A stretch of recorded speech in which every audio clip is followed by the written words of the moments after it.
the test. The sunshine is his reward. The more you love rainbows, the more you will have to bear with storms. Storms don't need you to get stronger, but you need storms to get stronger in your life. Welcome to the program today. Today is the fourth day of the and I'm so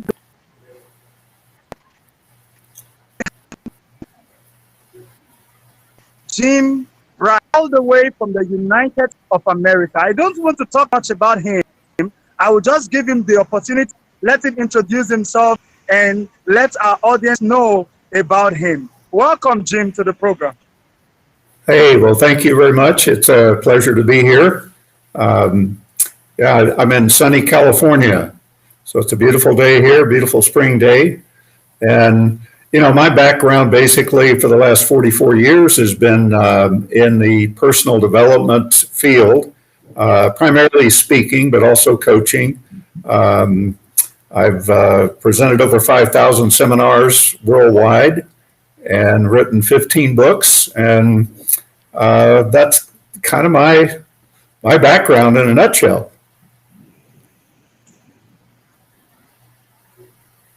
Wow, okay, that is amazing, Jim. I had 15 books. That's amazing.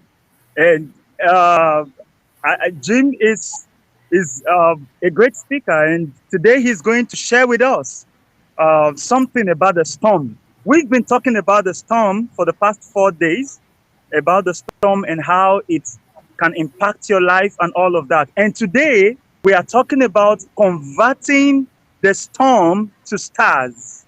That's what we are talking about today, converting the storm to stars. Jim, I want to ask you, is it really possible to convert the storm to stars? Well, yes, it is. I'll give you a little bit of my background. I grew up in a poor family. We're a very loving family, but a poor family. We picked cotton for about 6 years, from age 6 to 12. And then at about 17 years old, I dropped out of high school and started my career pumping gas, and thought that I'd be there the rest of my life. And a few things happened, and somebody introduced me to a direct selling company. You talk about a storm. My training was basically, they said, if you talk a little, you'll earn a little. If you talk a lot, you'll earn a lot. And your job is talking to people. So that's the only training I had. And the only thing I'd ever done was pick cotton, worked in a gas station and on an assembly line at a factory. So I had no sales experience or anything like that. So I said, well, how much is a lot? And they said 10 a day. I said, okay, well, I'll do 10 a day because I want to get rich in that business, whatever that meant to me at that point. I was 22 years old. And so I launched out talking to 10 people a day. I quit my job. And for a year, I talked to 10 people every single day. And at the end of that year, I had 3,650 people that all told me no. So nobody bought from me. And I didn't know why. I didn't know what I needed to do to build a business other than what I was trained to do, which was talk to people. So at the end of that first year, I remember standing in my kitchen, and I'm looking out the window, and I'm wondering, what am I going to do? I look to the right out the window, and I see a notice on my door from the sheriff. And my home had been foreclosed, and the notice said you have to be out in 5 days. I look to my left, and I see my driveway where my two vehicles used to be parked, but both of those had been repossessed, and so I had no transportation. My phone was disconnected. I had a wife and a child, and I had 15 cents in my pocket, and I didn't know what to do. But I knew that I wasn't going to quit. And I think it was because of the tenacity and my willingness to continue and do whatever it took to follow through on the decision I made to become successful in that business. It was like a series of miracles took place. And in a 5-day period, I had a car to drive. I had $300 a week coming in. I had a new opportunity presented to me. I had a 3-bedroom furnished apartment furnished for me. And somebody knocked on my door from the company and spent 2 hours with me, teaching me what to do, and what I was missing, what I was doing wrong. And my business took off like a rocket. And over the next 12 months, I earned my first $1 million. So that went from 15 cents in my pocket, working my butt off for 12 months, talking to 10 people every day. And we didn't have the internet, and I wasn't like posting or messaging people on Facebook or places. I was out physically talking to people one-on-one. And it taught me a lot. It was tough going through that first year, but it taught me a lot about myself. It taught me a lot about people, taught me a lot about never giving up, and the fact that we do have storms in our life. And most of those storms are fear storms. We're afraid to move forward. We're afraid to do certain things. We're afraid we're going to fail. And the reality is fear is a made-up story. It's all made up in our minds. It's not real. It's only real because we make it real. And if you bring it into your life, it's going to be more real than fear itself, because it'll control your life. And somebody challenged me the other day, and they said, well, is all fear made up? I said, yep, it sure is. And they said, well, what about if a bear is chasing you through the woods? Is that a made up fear? I said, yeah, you're making up in your mind what's going to happen if that bear catches you. So it's still a made up story. Now, I'd probably run too if a bear was chasing me, but don't run up a tree, whatever you do. But my point is that we make up these stories about, I'm not good enough. I don't have the confidence. I don't have the whatever. I don't have the talent to write a book. I had that story for many, many years. I could never write my first book up until, let's see, at 22 years ago. I wrote my first book, but I had to hire somebody to help me because I didn't have the confidence that I thought that I could write a book and make it worthwhile. So I talked, the woman typed, we edited together. The book came out amazing. And what I learned from that is I can write. And that's how I wrote 14 more of them after that. So it's making up something more in your mind versus fear. You've got the choice to do that. And there's a word that's very important, and it has to do with the topic here of weathering the storm. A friend of mine many years ago, probably 30 some years ago, I don't know, a long time back, we used to exchange books. We'd read the same books and we would discuss them. And I was an avid reader. He was too. One day he called me and we were talking about some page and some topic in that book. And before he hung up, he said, what do you think the word resourceful means? And I said, I don't know. I guess maybe using your imagination or being more productive. I don't know. Never really thought about it. He said, well, it's just an interesting word. So we hung up, and on my way driving home that day, I kept thinking about the word resourceful. And I thought, what does that mean? And I don't even know why I couldn't get it off my mind. It's kind of like a song that gets in your head that you keep singing over and over and over, and you don't know why. So I get home and I open up the dictionary, back then when we had dictionaries, and I look up the word resourceful. And the definition is, once again, full of source. I thought, that's an interesting concept. Once again, full of source, depending on what you think source is. And so I looked up the keyword source, and the definition was where all things originate. Not some things, but all things originate in source. I thought, wow, that's pretty powerful if you understand what source is, or what, your explanation of it, your definition. So I didn't give up. I kept looking for other definitions. I looked for origin of the word and all kinds of things, other definitions from around the world.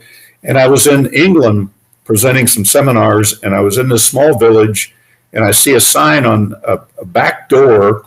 It said antique bookstore.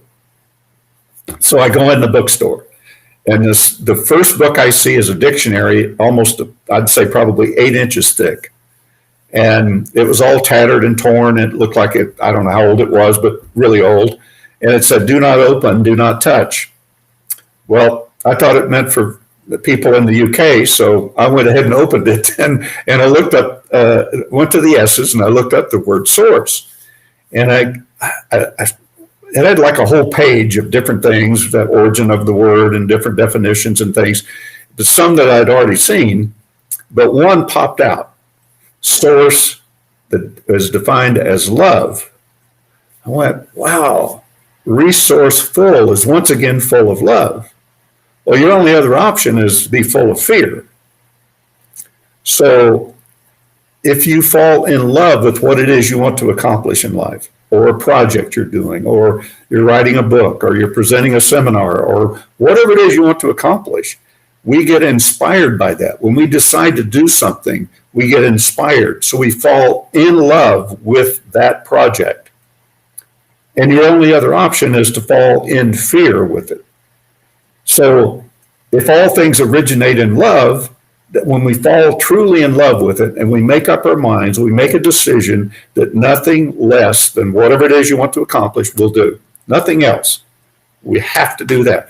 So because of decision making is like a circle. And let's say that circle is a decision, a full decision that so firm that nothing else will do, but making that happen. The problem is most people leave a little opening at the top or someplace, and that's their escape route. That's their excuses as to why it didn't work. So they think they planted it in love, but they have a little bit of fear mixed in. So that leaves that little gap at the top, just in case.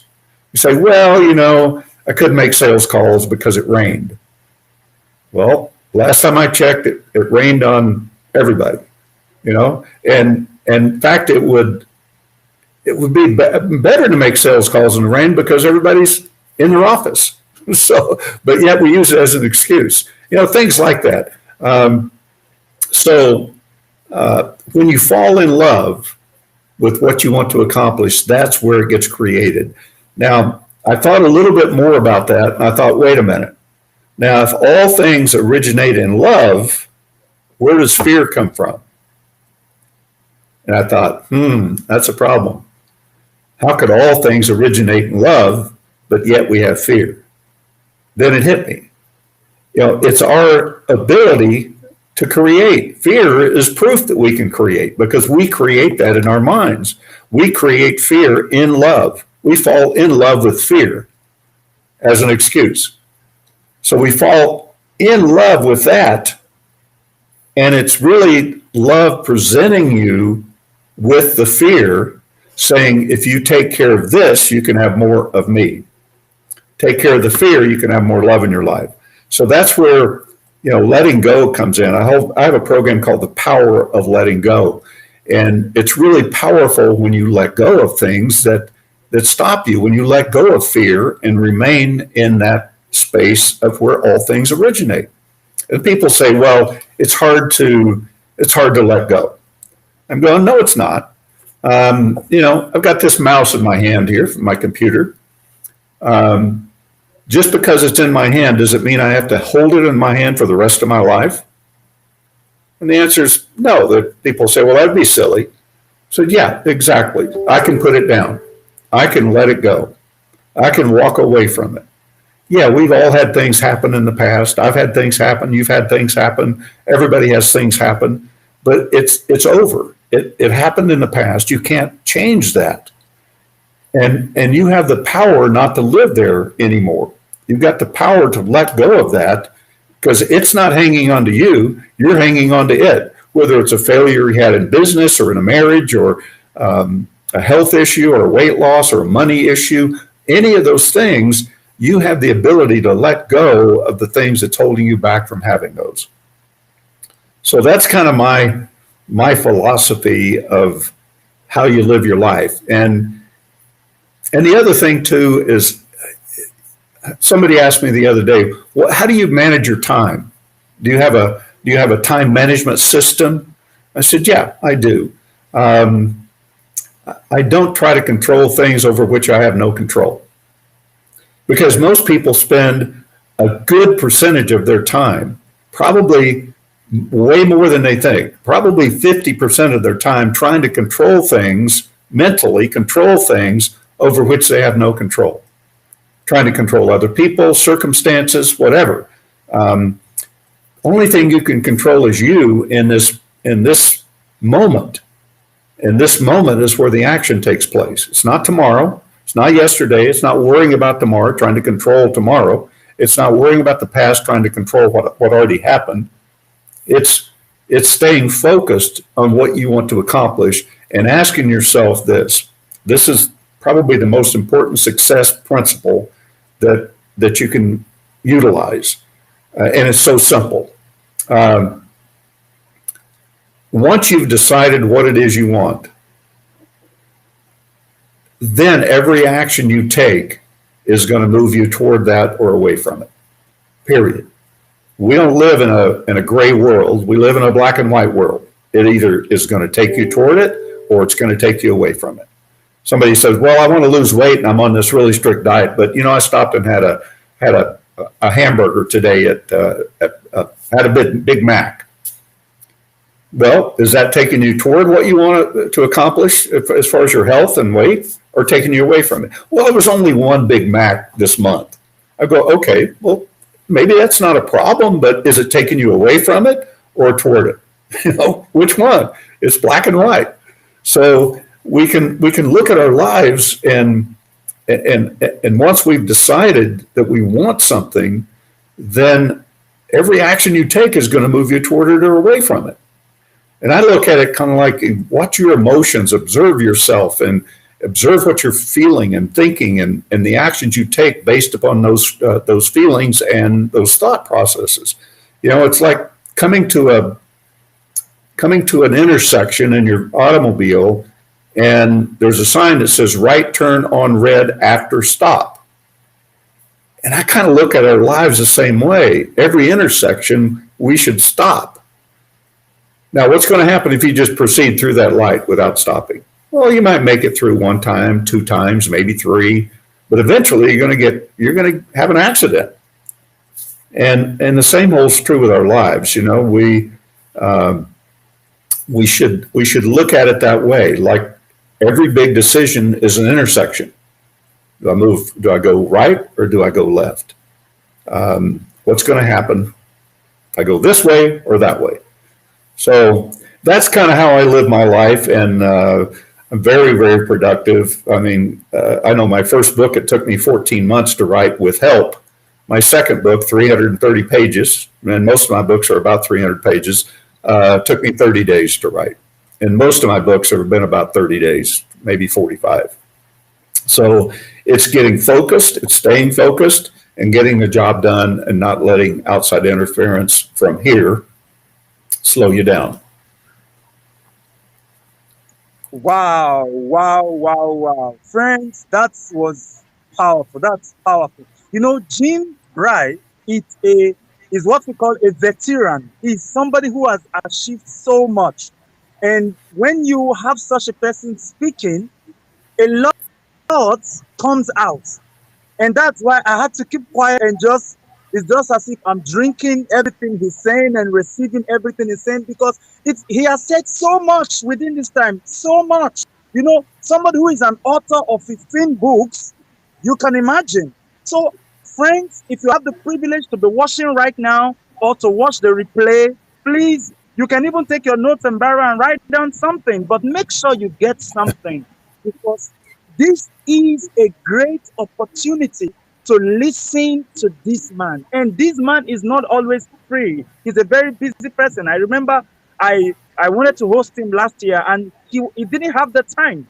So this is a great privilege to have him. So whatever he has to say, please listen to it and take something. We have just a few minutes to go off of the program. So I'm still going to ask him like two questions before we go up.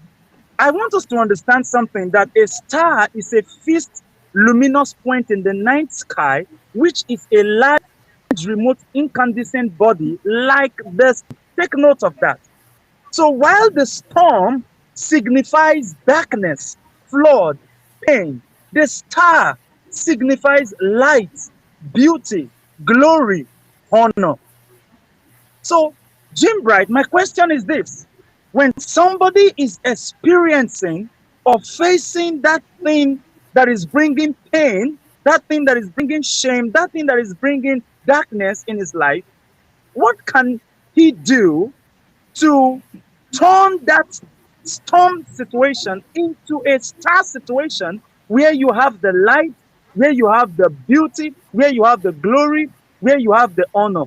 It's as if, um, Jim, you've already mentioned some points. You've mentioned a lot of good points already. You talked about time. You've mentioned a lot of things already. But I just want you to just highlight, you know, just one more thing Well, about these points. Yes, sir. well, I'll tell you a quick little story of a woman in one of my workshops. Um, we were discussing money and success, how both of those tie together. And she says, this woman, she said, "Well, I can never be successful because of my father." And I said, "Well, how so?" And she said, "Well, he verbally abused me all my life. From the time I was a little child, he told me I'd never amount to anything, that I'd never measure up to my siblings, and just on and on and on, up until I left home." And I said, "So he's the reason you can't be financially successful?" She said, "Yes." I said, "Well, let me ask you a question." I said, "Who or where is your father now?" She said, "Well, he died 10 years ago." I said, "Oh, so let me ask you then." I said, "Who's abusing you now?" And she said, "I don't understand the question." I said, "Well, your father's not here, so who's abusing you?" And she said, I still don't understand. I said, "Well, think about it for a little bit." So about 20 minutes, I came back to her and I said, "Did you come up with the answer?" And she said, "No."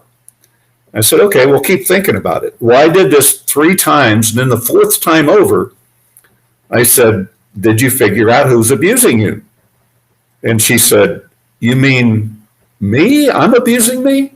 I'm going, "What do you think?" She said, "I don't know." I said, "Well, keep thinking about it." And I came back the 5th time. I said, "Did you come up with the answer?" She said, "Oh my God." She said, "I'm the one abusing me now. I'm carrying on his legacy. I'm carrying on his abuse toward me." I'm going, "Well, that's exactly right." I said, "So let's work on letting that go. Let's work." She said, "Oh, I've already let it go." She said, I just never realized that that's what I was doing." And that's the problem. We get caught in this, what I call addictive cycles, that it's almost like a self-imposed prison that we can't get out of. We know we're in it, but we don't know what it is we're in. We don't know it's self-imposed, and we don't know we have a choice to walk out that door. So we're looking for the key, but we don't even know that the door is unlocked. We can walk out anytime. And it's happened so many times. People, they hang on to things, and that's why it's so important to be self-observant. Self-awareness is different than self-observation. Self-awareness means that you could be aware that you're broke. You could be aware that you're unhealthy, or you're sad, or you're angry, or depressed. You can be aware of that, but that doesn't do you any good at all, other than saying, "I'm broke," which is a place to start, I guess. But self-observation is separating yourself and observing yourself doing these things, observing yourself being angry, observing yourself being depressed or lonely. And when you separate yourself like that and look at yourself, that emotion goes away. That is, in fact, the first step to letting go, is self-observation. So when you decide you want something, you're always in tune with the actions you're taking and observing yourself taking those actions and seeing what direction you're actually going. But see that, I'll give you quickly here, to change anything in your life, you need number one, you need a desire. You've got to have a desire to change. Otherwise, nothing happens. But most people have that desire. They just don't go to the next step. They usually go from desire to setting goals. Well, that does you no good whatsoever. Go write your goals down from desire to goal setting. You've got to make that second step before that, and that's decision making. Decision is the foundation for everything. So desire, decision. And that decision changes your view of the world. And it changes the view that the world has of you. It changes your mindset. It changes what you see in your life. And so when you have that firm decision, like I did when I was 22 years old, I said, I'm going to do this. I'm going to get rich doing it. I didn't even know what rich was. But in 2 years, I was rich. I had $1 million. So the third thing is you got to take action based on that decision, which I did. I was taking incorrect action. I would suggest if somebody's not getting results in 30 days' time, that they need to seek counsel of some kind. This guy was a savior that showed up at my door and spent 2 hours with me teaching me what I did wrong. But we got to take action, otherwise nothing happens. And when you take action, you're going to, well, in today's world, you've got to be bold with your action. You've got to really step out and take center stage and toot your own horn. Nobody's going to toot it for you. You've got to be different. You've got to stand out today. You've got to stand out on social media and on anywhere. You've got to stand out. So you got to be bold.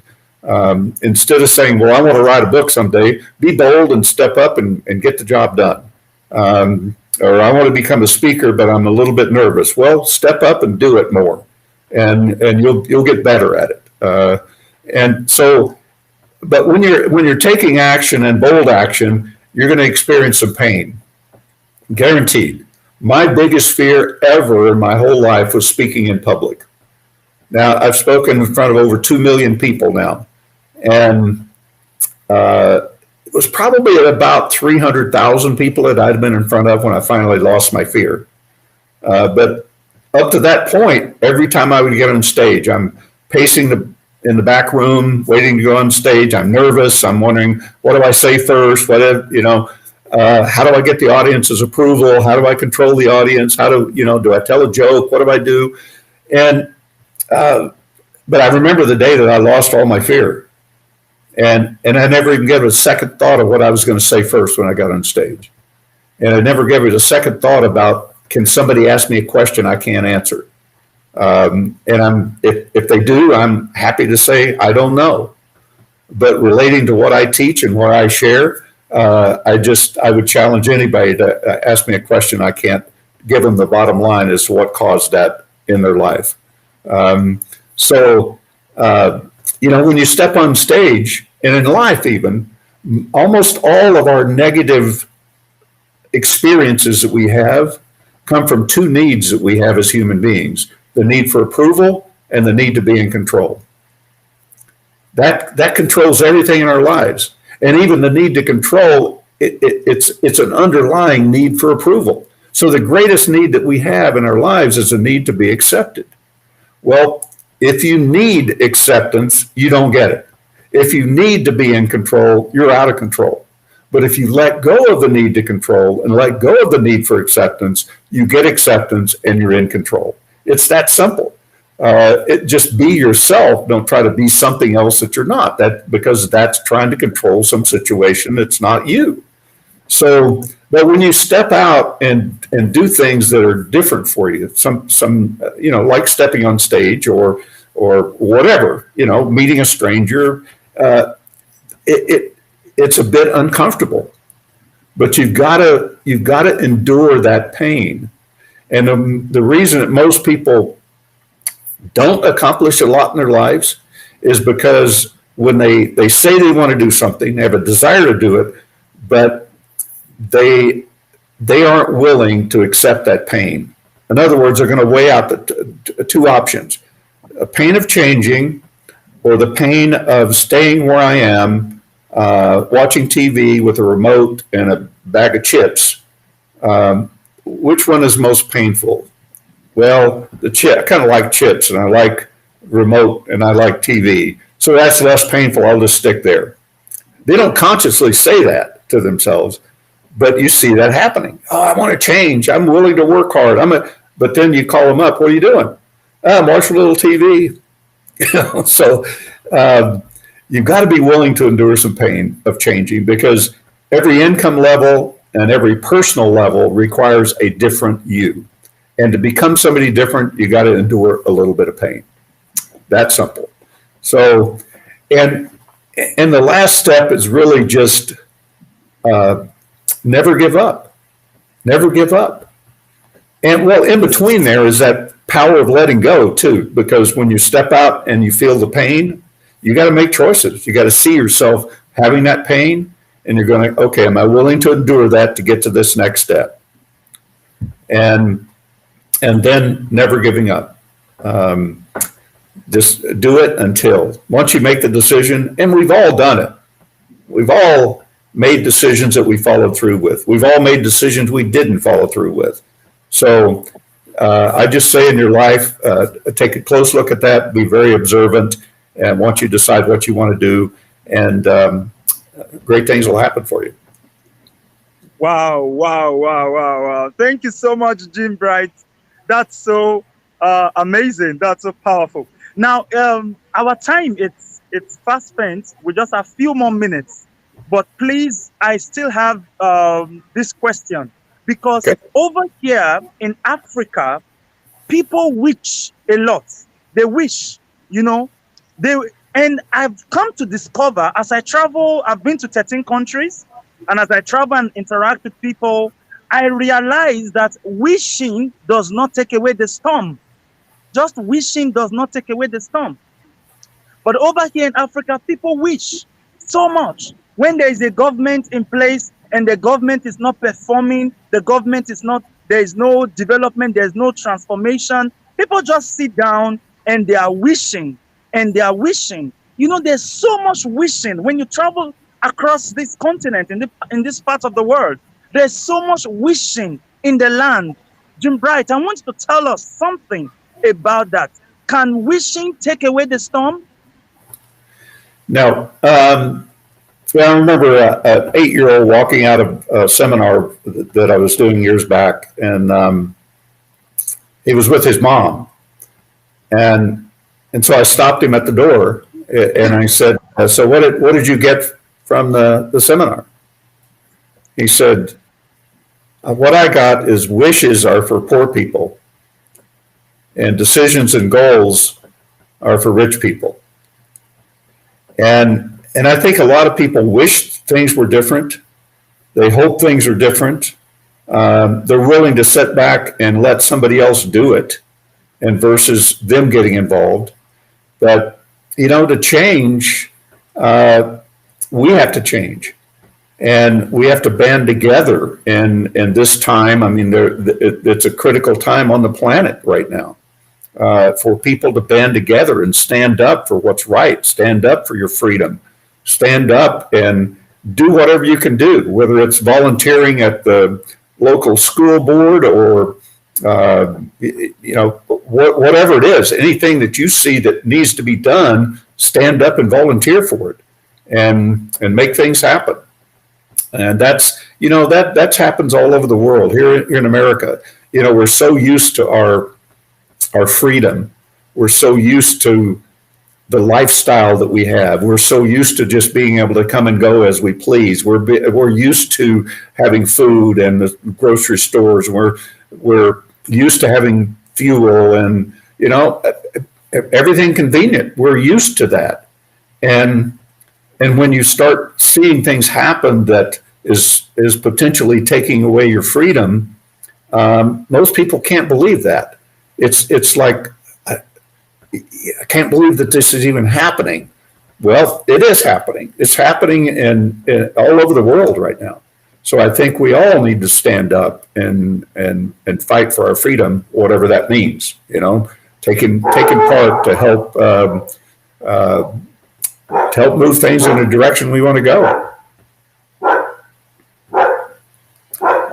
Sorry, my dog is outside my window.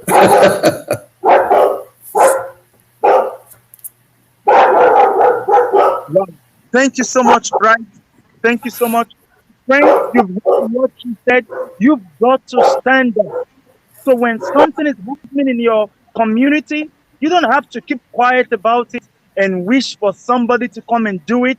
You've got to stand up about the issues of insecurity. You and I need to stand up about the issues of whatever that is going on around you that you are not comfortable with. Don't wait for angels to come down from heaven to change your community or change your nation. No, it's you and I that will change our nation. If Africa is going to be a better place, it's you and I that are going to make Africa a better place. Stop waiting for angels to come and do it. Stop waiting for the government to come and do it, because the government is also made up of humans like you and I. So we need to stand up. I really love that word so much. We need to stand up. Youths need to stand up. Men need to stand up. Women need to stand up. We can't fold our hands and expect change. No, we need to stand up and take our freedom and take whatever has been given to us. We need to stand up and claim it. That's the message. And that's what we are sharing with you through this program today, wherever you are. And sometimes instead of fighting among ourselves, competing among ourselves, let's join our hands together. Let's connect with one another. Let's relate with one another. Let's come together as a group and help ourselves. As whether white, whether black, let's come together in unity and help ourselves to move forward and help ourselves to stand up and help ourselves to be what God has created for us to be. Now, the last question, and then we are out of the way for today. Humans are stars. We are created to shine, but why are many not able to shine forth? Why are many not able to shine forth? That is my last question, Jim. Well, I think it's back to what I was saying, that we get caught in these emotional addictions, basically, of past things that's happened to us, and it's a self-reinforcing cycle that you get into, and it starts with every experience that we have in life. We attach a feeling to it. And then the more we feel that, the more we start to think that that's who we are. So we've been put down. We've had bad experiences. We attach feelings to it. We don't like to feel that way. So we start to thinking, well, maybe that's who we really are, and then we start to believe that that's who we are. And then the more we believe that, the more it becomes a core belief. And as it becomes a core belief, we start to act upon that belief, and we do it unconsciously. And sometimes consciously, but we do a lot of it unconsciously, acting on those core beliefs. And when you act on something, you create a result. And that result, if that cycle takes it right back to reinforcing the original experience that you've had. So if you believe that that you're not worthy of something, and you're gonna act that way, and as you act that way and go through that cycle, it's going to reinforce that you're not worthy. So that's we're all worthy. We're all beacons of light. It's just some that's dimmed the lights a little bit because of those addictions that we have, and they can become like an addiction to a drug.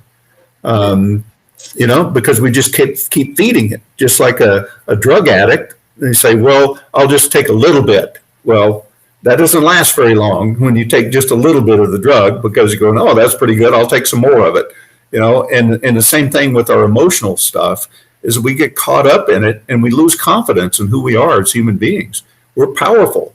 I mean, you can just look around at what's been created. Look around at what's been created. I mean, wherever you are right now. I mean, look around my office. I mean, who came up with a mouse? Who came up with a computer? Who came up with a microphone, a telephone, the drywall on the wall, the carpet in the floor? I mean, who did all of those things? We did. Human beings did that. Was it easy? No. I mean, how many attempts did the Wright brothers take to fly an airplane?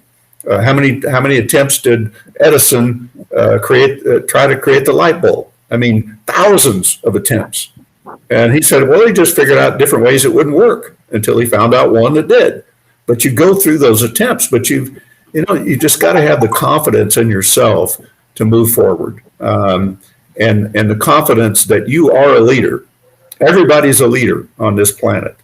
They're either a leader of an example of what to follow. I don't care if it's in your family or in your workplace or publicly. Everybody's a leader. It's either a leader of what to do to have a better world and a better life, or an example of what not to do. You can be a warning. That's leadership also. If you want to be poor, watch what poor people do. And if you want to be rich, you can watch what poor people do and don't do it. I mean, it's standing up and taking your place as a human being and realize that you're powerful beyond belief if you just put your mind to it and move forward. Thank you so much, Jim. Please, I just want to beg you for one thing. Please, just allow me to ask this last question. Okay. Please, Jim, please, my audience, allow me to ask this last question, please. Jim, okay. Yesterday, somebody came on the program and the person was asking, what is purpose? And let me tell you something. People are always asking the question, what is purpose? Everywhere I travel to, they're always asking, what's my purpose? What is purpose? They keep asking the question, but I believe that they already have the answer, but they won't follow the answer. They're busy asking, what is purpose? What is purpose? And they fold their hands and sit down somewhere and they're saying, what is purpose? Oh, how do I fulfill my purpose? What is purpose? And my question here is this, Jim, my question is this: how can people begin to walk in their purpose instead of asking about purpose? Because you have achieved so much in your life and you have had a lot of experiences, you've been through a lot, and you've been able to move from nobody to somebody. So how can people come to that point of achieving their purpose? Well, that's an interesting question because I get it a lot. I get a lot of people, how do I know my purpose? And there's a very simple answer for it. Your purpose is whatever you're doing right now. Otherwise, you'd be doing something else. So if you're going through hardship, then that's your purpose, is to work through that until you get to someplace else where that's your purpose. So your purpose is to learn from where you are. Maybe your purpose is to let go of something in order to move to the next level. But our purpose is what we're doing right now. My purpose may change tomorrow. My purpose 2 years ago was, my main purpose was out speaking in public. Well, that changed. We don't have live events anymore. They're starting to come back now, but for 2 years, really a year and a half, no live events. So I had to change my purpose, but we all have to change. But our purpose really is, if you look at it, it can't be anything other than what we're doing right now. And people say, well, I don't like where I'm right now. Then change it. That's your purpose. Your purpose is to go from where you are to the next level, mentally, emotionally, and achievement level even. We're built to achieve. So that's our purpose. It can't be anything else, in my opinion. Thank you so much, Jim. And before we round up, what's your last word to Africans that are watching you from different parts of Africa, from different countries in Africa? What's your last word to them? What's your last message to them for this program today?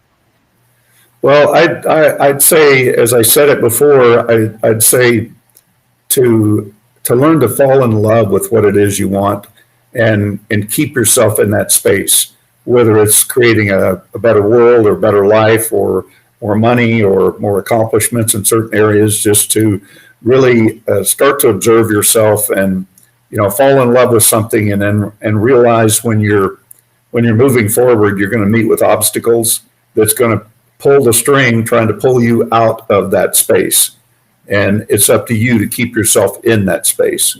So that would be the one action. And, I don't even want you to believe me. What I want you to do is try it, see how it works. Because you try it one time and you're going to see your life improve in some way. So I'd leave you with that. If you want to know more about me, I'm at jimbritt.com, BRITT, jimbritt.com. You can catch up with me there. Yeah. Thank you so much, Jim. We are so grateful. We appreciate you. And I want to say that Africa loves you, Jim. Thank you so much. Thank you so much. Now, friends, every Monday, we are going to be here.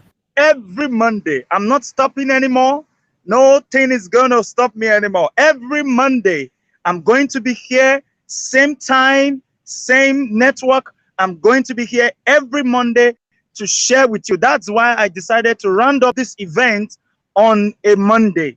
So by next Monday, we're going to do it again the same time. So for those of you that want to be watching from different parts of the world, the same time that you've watched today is going to be the same time every Monday. Once again, my name is Jumbo Jiraye. I am called the Prince. And I want to say, I love you so much. God bless you. I'm sure you've had a wonderful time. Thank you so much for coming for the program. And those of you that will watch the replay, I do hope that you enjoy it. Please leave a comment for us so that we can know how the program blessed you.